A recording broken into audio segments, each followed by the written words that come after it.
我们这个直播内容相对很专业一点，但是大家也可以当故事听。我们的生活内容也还是有些关系的，尤其生活在北美的朋友，或者说有企业想出口产品到北美的朋友们，美国的这个要对进入到美国港口的中国造的船舶，或者说是中国船东企业加征一些个港口附加费，这件事还是对大家有影响的。但是这些事还刚刚3月24号举行了2天的听证会，还最终结果还要再等待才会出来。但是这个事实过程，希望大家能够随时的清楚发生了什么。未来我们会面对什么样的一个结局？就是他们到底美国政府会不会用这个方式来实现它的恢复美国造船业的目标？好，我们就开始了。就是说这个我们准点开始，时间就说好了是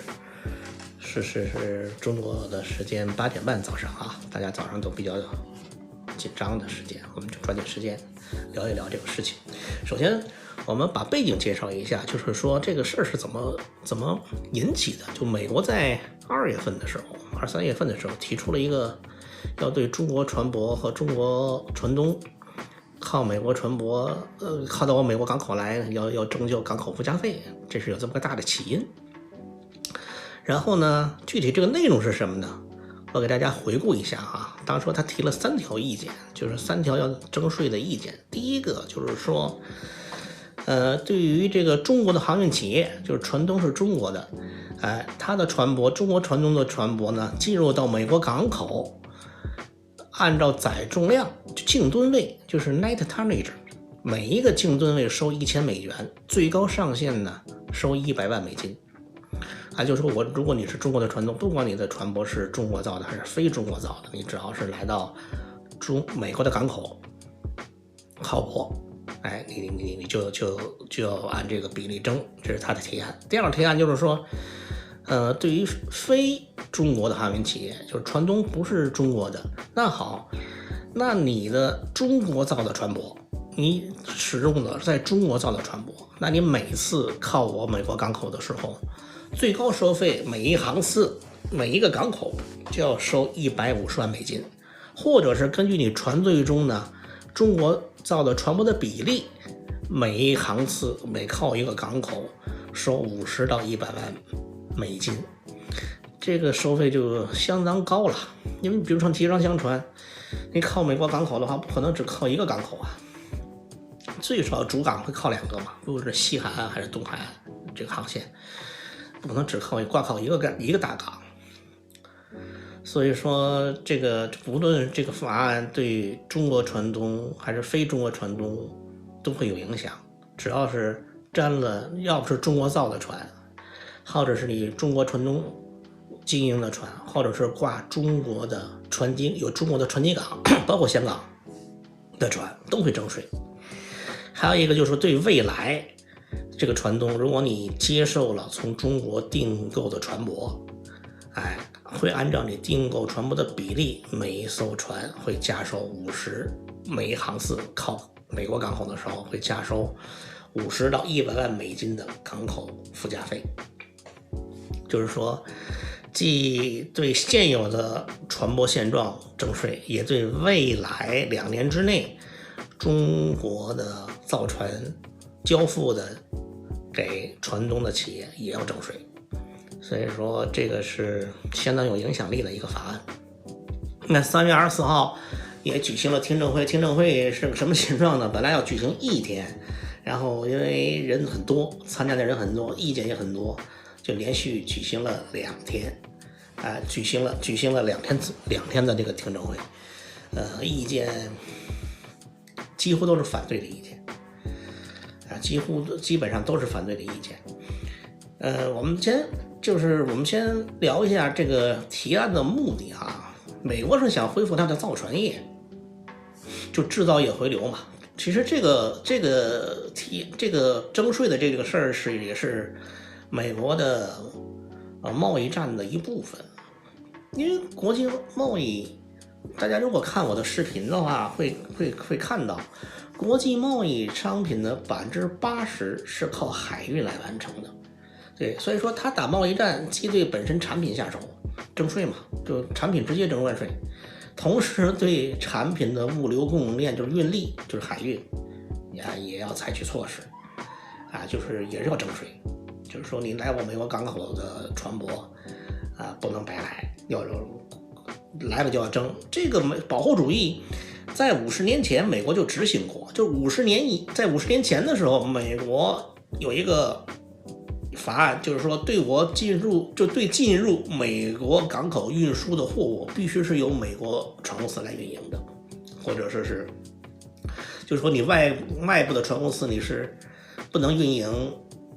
进出口美国货物的，必须是美国本土的船公司。50年前就是这样子，所以这个事儿他们就是现在是历史上的重演，比那个还要加剧。当时是保护主义，保护美国的造船，也是出于保护美国的造船业和保护美国的航运业来出了这个法案。当时我在船上工作的时候，我外派的船公司就是 Lasco Shipping， 就是美国的一个在世界上非常著名的一个船公司，它的总部就在波特兰，就专门运营北美的货物到亚太。当时我们那个船公司的主营项目就是散货和建杂货，就是说 Panamax 船型。当时我们那条船是期租给了 Sinotrans 就中国外运在温哥华的分公司，所以整个都是北美体系的。就当时中国要是做美国的货物，美国市场就是把公司要派到海外来，整个必须连成一体，这样才能做美国市场。后来就慢慢把这个法案消退了，就市场开放竞争了。美国想把这个恢复制造业吧，大力的恢复制造，造船业是制造业的精华，就是一个国家的造船业发达不发达，充分体现了这个国家的整体的制造业是否兴盛和产业链是否完整，以至于工业制造业的能力是什么样子的。我们这一代人呢，真的是切切实实经历了这个中国造船业的兴盛，从0到1到兴盛整体的过程，就完全经历了这个过程。当时我们刚工作的时候，那船舶在亚太来讲，就整个世界来讲，就是说日本的造船也是最好的，就最发达，占领世界的份额最大的。但日本造船的船舶呢，很有特点，就是这跟日本车一样，就经济。经济耐用的一种经济型。比如说它这条船它寿命可能是20年，它设计的寿命20年，它所有的零部件从船体到机械设备，它给你配置的就是这个寿命，从10年开始就得花钱了，就是有些东西就得零部就开始就得换了，然后到20年以后，这条船基本上就得退出运营航线了，就算得非常的精准。就是小日本这个造船的当时是这个样子。现在的造船业世界的格局是中国是毋庸置疑的龙头，排第1位。无论是接单量、造船的总吨位，还是包括造船的船型，还就是整体的这个综合竞争力，世界上绝对是排第1位的。从2024年。我给大家可以公布一个数据就是说这个数据是 Clarkson 呢是英国的一个世界上非常著名的一个 broker 公司，就是租船造船的，就租船业的一个 broker Clarkson 这个英国的公司，它统计出来的，就中国制造的船舶呀，目前在全球的在运营的船队中的占比是23%，其中散货船占比48%。集装箱船占比39%，邮轮28%。大家仔细理解这个数据我们如果经常看我视频的朋友呢，会得到一个信息，就是集装箱船在整个海运业的货量的占比呢，并不是大头，大头的就是散货船，液体散货和固体散货是海运的货物量的绝大头的一个占比量。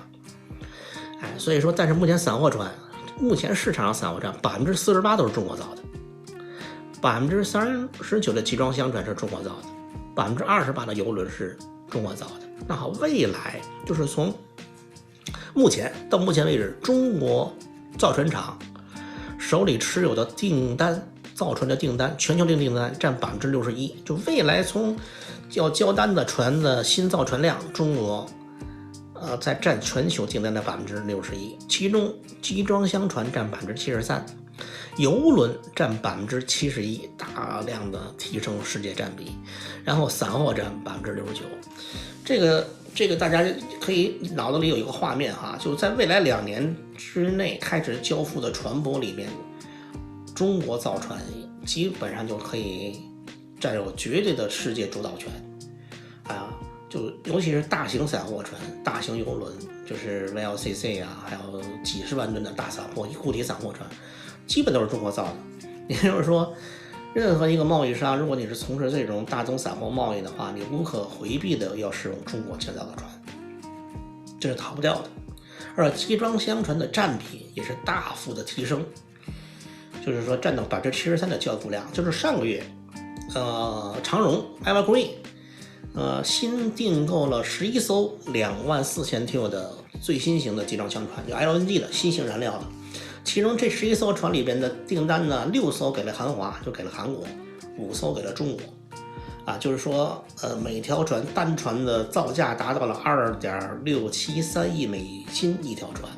集装箱船，这个24000 TEU 的，这是最大的、最先进的世界上目前来讲的最大的集装箱船 ，Evergreen 长